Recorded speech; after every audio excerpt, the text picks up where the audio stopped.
चलो देखिए, आज हम लोग एनसीईआरटी का पीछे का जितना चीज हम लोग पढ़ लिए हैं, पूरा हम बेसिक चीज बता दिए हैं। उसमें से हम लोग पूरा जितना भी बुक होगा सभी बुक से अगर क्वेश्चन बनाते हैं तो सही बनेगा। जिस तरीके से हम लोग देख लेते हैं, हम लोग लगातार क्वेश्चन बना लेते हैं। एक बुक का एनसीईआरटी का 8.1 है, जिसमें से उसका पहला क्वेश्चन है कि त्रिभुज एबीसी में जिसका कोण 20 समकोण है। कोई एक त्रिभुज है एबीसी, उसका नाम है क्या? एबीसी। तो पहले इसका हम नाम दे दिए ए बी और दे दिए सी, जिसमें एक चीज बोला हुआ है कि बी जो है वो क्या है? समकोण। यहाँ पे बना दिया गया बी समकोण बना दिया गया। ए बी बराबर 24 सेंटीमीटर है, बीसी बराबर 7 सेंटीमीटर है। तो कह रहा है कि sign A cos A sign C cos सी का मान ज्ञात करना है। ठीक है, तो सबसे पहला चीज हम लोग इस तरीके का क्वेश्चन पढ़ लिए हैं। अगर त्रिभुज ए बी सी है जिसमें दो भुजा दिया हुआ है, तो तीसरा भुजा में ज्ञात करना है। तो तीसरा भुजा ज्ञात करने में AC एक हमारा कर्ण हो जाता है। तो कर्ण बराबर फार्मूला होता है अंडर रूट आधार स्क्वायर प्लस लंब स्क्वायर। ठीक है, ये हो गया कर्ण। कर्ण बराबर फार्मूला होता है अंडर रूट आधार स्क्वायर प्लस लंब स्क्वायर। 7 का स्क्वायर हो जाएगा 49, 24 का स्क्वायर हो जाएगा 576, जोड़ देंगे तो हो जाएगा 600। कितना? 9 6 15 7 से 11 12 5 625। 625 का रूल कितना आ गया? 25। यहाँ पे इसका मान निकल गया हमारा 25 सेंटीमीटर। जब त्रिभुज के तीनों भुजा का मान पता चल जाए तो जो हमें निकालना है उसको देखेंगे। तो पहला क्वेश्चन में दो मान है। पहला में है साइन ए बताइए। तो देखिए ए, यहाँ पे चलेंगे ए। तो जब ए पर चलते हैं तो इसके जस्ट सामने वाले को बोलते हैं लंब। ठीक है, ए के जस्ट सामने चलेंगे तो इसको हम लोग क्या बोलेंगे? लंब। तो लंब हो गया कितना? 7 और कर्ण हो गया 25। अब इसी में एक और है cos a। तो चलेंगे cos a, तो a पर चलेंगे। ई बताओ लंब है तो क्या हो गया? आधार। cos का फार्मूला होता है आधार बटा कर्ण। आधार का मान हो गया 24 और कर्ण का मान हो गया 25। अब दूसरा क्वेश्चन है sin c ज्ञात करना है हमको। तो c ज्ञात करना है तो हम लोग c पर चलेंगे। तो ये c हुआ तो इसके जस्ट सामने लगे क्या हो जाएगा? तो sin का फार्मूला आता है लंब बटा कर्ण। तो लंब का मान हो गया 24, कर्ण का मान 25। इसी में निकालना हम लोग को cos c। ठीक है, जब cos c लेंगे तो इसके जस्ट सामने लंब तो क्या हो गया हमारा? आधार। और cos का फार्मूला होता है आधार बटा कर्ण। यहाँ हो जाएगा 7 और बटा में 25। ये हमारा पूरा आंसर हो जाएगा। Question number 1 complete. Question number 2 बोला है कि आकृति को देखिए। आकृति को देख करके tan p minus cot r का मान ज्ञात कीजिए। अर्थात हमारा आकृति दिया हुआ है। जब इस आकृति में चलेंगे तो देखो दो को भुजा का मान दिया है। इसको मान लेते हैं लंब, तो ये क्या हो जाता है? कर्ण। तो हमें क्या नहीं पता है? आधार। आधार लिखेंगे QR। QR बराबर फार्मूला होगा, अर्थात आधार बराबर फार्मूला होगा अंडर रूट कर्ण का स्क्वायर माइनस लंब का स्क्वायर। 13 के स्क्वायर 169, 12 के 144, घटा देंगे तो 25। 25 का और कितना हो जाएगा? 5। निकल गया हमारा, आ गया 5। अब हमें तीनों भुजा का मान जैसे पता चल गया तो हमें निकालना क्या है? tan p और माइनस में cot r। तो p है तो हम लोग p के जस्ट सामने चलेंगे और उसके बाद में जब cot है तो cot के सामने r है तो r के सामने चलेंगे। तो p पर चलते हैं, p हो गया p। इसके जस्ट सामने वाला क्या हो गया? लंब। जब ये लंब तो क्या हो गया? आधार। अब बताओ tan है तो tan का फार्मूला लंब बटा आधार। tan का फार्मूला क्या होता है? लंब बटा आधार। तो लंब का मान 5 और आधार का मान 12 माइनस। और देखिए cot r पर चलेंगे तो इसके जस्ट सामने वाला ये हमारा क्या हो गया? लंब। ये हो गया आधार। अब cot का फार्मूला होता है आधार बटा लंब। तो आधार का मान 5 कितना है जी? 5 और लंब का मान 12। दोनों में से दोनों घट जाएगा। तो घट गया तो कितना आ जाएगा? 0। तो इसका आंसर कितना आ गया? 0। हमारा क्वेश्चन नंबर दूसरा हो गया। इसके बाद हम लोग लगातार जितना भी क्वेश्चन 8.1 करके बनाएंगे। ठीक है, और उसके बाद हम लोग देखेंगे दूसरे बुक भी जो आपके पास है उस किताब से क्वेश्चन को बनाइए। नहीं बनता है तो उसके बाद में पीछे का जितना भी क्लास है उसको रिवीजन कीजिए। उसके बाद प्रयास कीजिए, लगभग सब क्वेश्चन बन जाएगा। और नहीं बनता है तो कमेंट में क्वेश्चन को लिखिए, उसके बाद फिर उसका अलग से वीडियो बना करके डाल देंगे। बोलते ना आज के लिए इतना।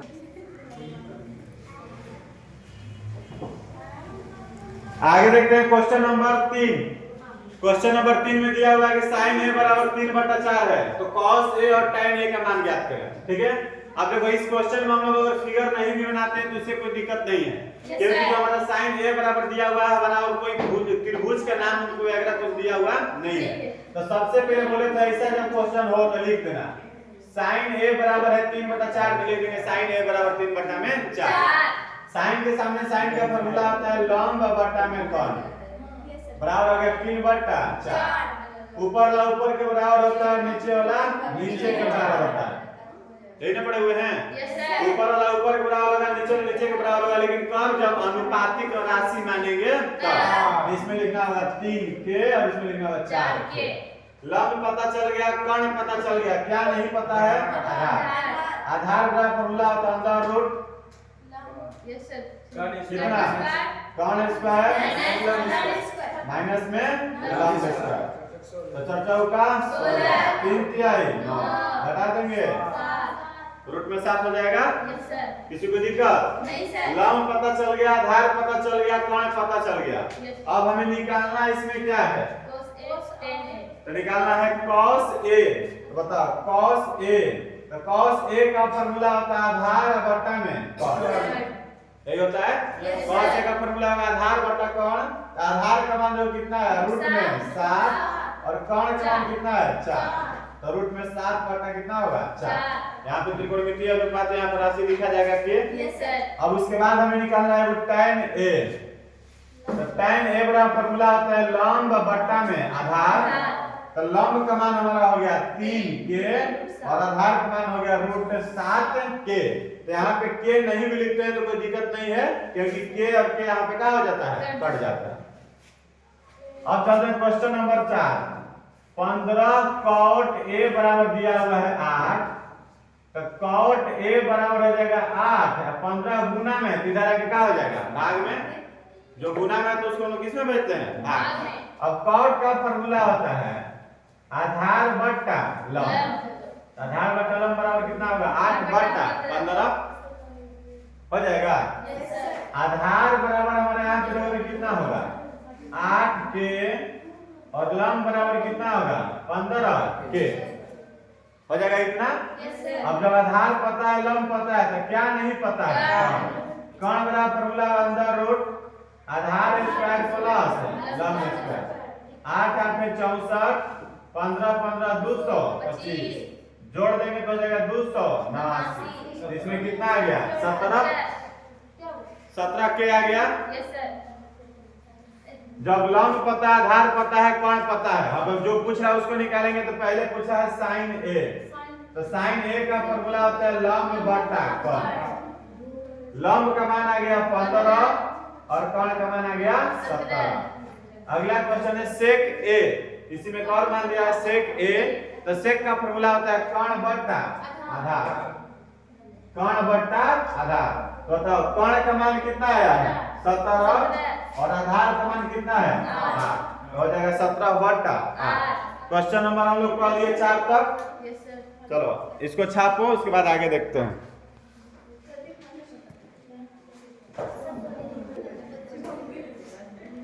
क्वेश्चन नंबर 5, यदि sec थीटा बराबर 13/12 है, sec थीटा बराबर 13/12 है, तो इसमें क्वेश्चन बोला कि अन्य सभी त्रिकोणमितीय अनुपात ज्ञात करें।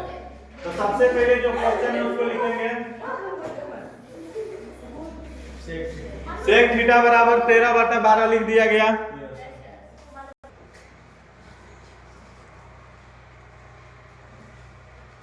sec थीटा बराबर दिया हुआ हमारा 13/12 लिख दिया। sec थीटा बराबर 13/12, इसके सामने जस्ट एक फार्मूला लिखेंगे। तो sec थीटा का फार्मूला क्या होता है कर्ण बटा आधार, तो लिखेंगे कर्ण बटा में आधार। अब यहाँ आ जाएगा 13/12। अब इसमें हम लोग पढ़ लिए कि ऊपर वाला ऊपर के बराबर हो जाता है और नीचे वाला नीचे के बराबर होगा, लेकिन इसमें हमारा एक होता है अनुपातिक राशि जिसको हम मान लेते हैं के। तो हमारा कर्ण बराबर हो गया 13 के और आधार बराबर हो गया 12 के। तो हमारा इसमें बच क्या गया है लंब। लंब बराबर फार्मूला होता है अंडर रूट कर्ण का स्क्वायर माइनस आधार का स्क्वायर। कर्ण यहाँ हो गया 13 का स्क्वायर 169, 12 का स्क्वायर 144, घटा दिए तो 25 25 का वर्गमूल कितना हो गया 5। तीनों भुजा का मान हमारा निकल गया। जैसे ही तीनों भुजा का मान निकला, हम लोग यहाँ पे बोला है क्वेश्चन में कि अन्य सभी त्रिकोणमितीय अनुपात, तो त्रिकोणमितीय अनुपात की संख्या टोटल कितना है 6। तो 6 में से शुरू से लिखना शुरू करो। सबसे पहले वो sin थीटा, ठीक है। तो sin थीटा का फार्मूला होता है लंब बटा कोण। तो लंब का मान 5, कोण का मान 13। फिर आगे लिखो cos थीटा। cos थीटा का फार्मूला होता है आधार बटा कोण। आधार का मान 12, कोण का मान 13। फिर उसके बाद आगे, उसके बाद होगा tan थीटा। तो tan का फार्मूला होगा लंब बटा आधार।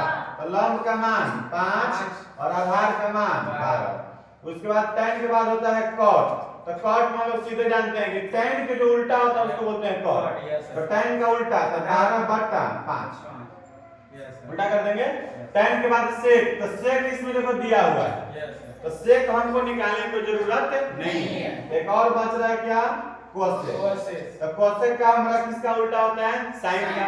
तो साइन को उल्टा करो तो 13 बटा कितना हो जाएगा 5। ये हमारा हो गया पांचवा क्वेश्चन। क्वेश्चन नंबर 6 जो है, हम पहले भी इस क्वेश्चन को बहुत बढ़िया से वीडियो बना करके डाल दिए हैं, लेकिन अगर बुक बता रहे तो इसको फिर से हम बता देते हैं। इसके बनाने का हम लोग का सबसे पहले जो तरीका है, हम लोग समरूप त्रिभुज के हिसाब से बनाएंगे।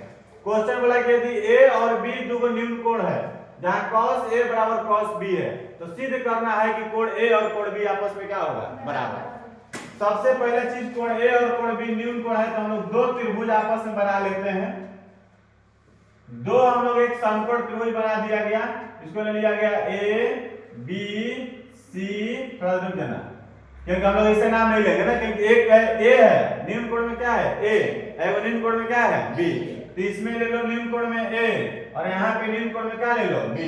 बाकी हम यहाँ पे इसका नाम रख सकते हैं, जिसका नाम है p q, ठीक है। और फिर यहाँ पे नाम ले लो r s। ये भी हो गया समकोण त्रिभुज, ये भी क्या हो गया समकोण। इसमें लिया गया है a और इसमें लिया गया है b, दोनों में लिया गया है। अब हमारा क्या है कि cos a और cos b आपस में क्या है बराबर। जब cos a और cos b बराबर है, लिख दिया cos a बराबर यहाँ पे लिख दिया गया क्या cos b, जो दिया था उसको लिख दिया गया। जैसे जो दिया था उसको लिखे, तो cos a के जस्ट सामने हमारा लंब तो क्या हो गया आधार। आधार हो गया q a बटा में a। b में चलते हैं तो हमारा cos है, तो cos का फॉर्मूला आधार, आधार हो गया s b बटा में r b। इतना हम लोग लिख सकते हैं। और भुजा को हम लोग क्या करेंगे कि अनुपात में करेंगे।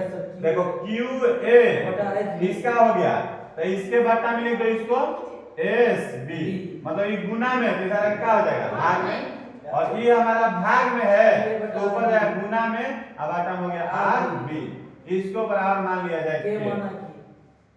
अब यहाँ पे थोड़ा सा ध्यान देना है, इसमें हम लोग जो लिखे q a बटा में s b, p a बटा में r b, मतलब ये आधार का बट्टा में आधार, कर्ण के बट्टा में कर्ण, तब अब हमें चाहिए लंब के बट्टा में लंब। तो लंब के बट्टा लंब, यहाँ पे लंब हो गया PQ और यहाँ पे लंब हो गया RS। अब एक चीज यहाँ पे ध्यान देना क्या है, हम लोग ये चीज क्यों कर रहे हैं, तो एक हम लोग 6 चैप्टर में पढ़ेंगे समरूप त्रिभुज में कि जब दो त्रिभुज आपस में समरूप हो तो उसकी सभी भुजाएं समानुपाती होती है। जब त्रिभुज दो समरूप हो तो समरूप त्रिभुज की भुजाएं क्या होती है समानुपाती। अगर हम लोग भुजा को समानुपाती कर देते हैं तो दोनों त्रिभुज आपस में क्या हो जाएगा समरूप। दोनों त्रिभुज आपस में क्या हो जाएगा समरूप। और जैसे ही त्रिभुज समरूप होगा तो सभी कोण के आपस में क्या हो जाएंगे बराबर। सभी कोण के आपस में क्या हो जाएंगे बराबर। इसलिए हम लोग त्रिभुज की भुजाओं को क्या कर रहे हैं समानुपात में। तो हम लोग चलते PQ, इसमें चलो PQ, तो PQ क्या है लंब, तो लंब का फॉर्मूला होता है अंडर रूट कर्ण का स्क्वायर माइनस में आधार का स्क्वायर, फिर बट्टा RS, इसमें भी लंब का फॉर्मूला अंडर रूट कर्ण का स्क्वायर, तो क्या RB का स्क्वायर और माइनस में SB का स्क्वायर, ठीक है। अब इसके बाद हम लोग इसमें आगे बढ़ेंगे तो बराबर दे देते हैं क्योंकि इतना ही निकाल रहे हैं। तो PA और यहाँ पे QA, तो मतलब PA के बराबर क्या आ सकता है, तो PA बराबर होगा, ई भाग में है इधर जाएगा तो क्या हो जाएगा गुना में, तो पी ए बराबर हो जाएगा के आर बी। क्या हो जाएगा? के आर बी। स्क्वायर है तो लिख दो स्क्वायर, बड़ा रूट है तो रूट डाल देंगे। फिर माइनस है तो क्या लिखना होगा? Minus Q A. यहाँ भी क्या है? Q A. आई भाग में इधर जाएगा तो क्या हो जाएगा? गुना में के एस बी हो जाएगा। लिखें के एस बी का स्क्वायर। जो नीचे है उसको पूरा को छोड़ देते हैं, आरबी का स्क्वायर माइनस एस बी का स्क्वायर। अब बराबर जो मेन बट्टा होता है उसी के बराबर में छीन देंगे। अब आगे देखते हैं, के का स्क्वायर यहाँ भी के का स्क्वायर, तो दोनों में से के स्क्वायर कॉमन निकाल दो तो बच गया आरबी का स्क्वायर माइनस में एस बी का स्क्वायर। यहाँ से के स्क्वायर का निकाल दिए कॉमन, फिर अंदर में बच गया आरबी का स्क्वायर माइनस में एस बी का स्क्वायर। अब बताओ के स्क्वायर का वर्गमूल क्या हो जाएगा? के, तो के वर्गमूल का तो बच गया आरबी का स्क्वायर माइनस में एस बी का स्क्वायर, फिर रूट में आर बी का स्क्वायर माइनस में एस बी का स्क्वायर। अभी देखो पूरा कट जाएगा क्योंकि एक ही चीज हो गया। तो यह किसके बराबर आ गया? के के बराबर। क्या हमारा आया है? तो जो हमने निकाले हैं, क्या निकाले हैं? पी क्यू अब बता में आर। यहाँ से हम एक चीज मिला कि जब आरएचएस के बराबर है तो एलएचएस के भी क्या हो जाएगा? बराबर। आरएचएस मतलब के बराबर है तो एलएचएस आपस में बराबर हो जाएगा। तो हम लोग यहाँ पे लिख सकते हैं कि क्यू ए बटा में एस बी बराबर पी ए बटा में आर बी बराबर रहेगा पी क्यू और बटा में आर एस। जब तीनों भुजाएं समानुपाती हो गया तो दोनों त्रिभुज आपस में क्या हो जाएगा? समरूप हो जाएगा। आर एस बी दोनों त्रिभुज आपस में क्या हो जाएगा? समरूप। और समरूप त्रिभुज के सभी कोण आपस में क्या होते हैं? बराबर। इसलिए कोण ए और कोण बी आपस में क्या हो जाएगा? ठीक है। तो जब ये क्वेश्चन रहेगा जिस तरीका के दोनों बनाने के लिए दिया रहेगा सिद्ध करने के लिए, तो हम लोग समरूप त्रिभुज क्या बना करके उपयोग करके बना सकते हैं, या पहले एक वीडियो बना करके इसको बता दिए हैं दो टाइप से बताने के लिए, वैसे ही बना सकते हैं। लेकिन जो हमारा एनसीईआरटी के आधार पर जो बताया गया और बनाया गया है, यही आधार पर बनाया गया है, इसलिए यही आधार पर हम लोग परीक्षा में एग्जाम में बनाएंगे तो हम लोग के लिए बेहतर रहेगा।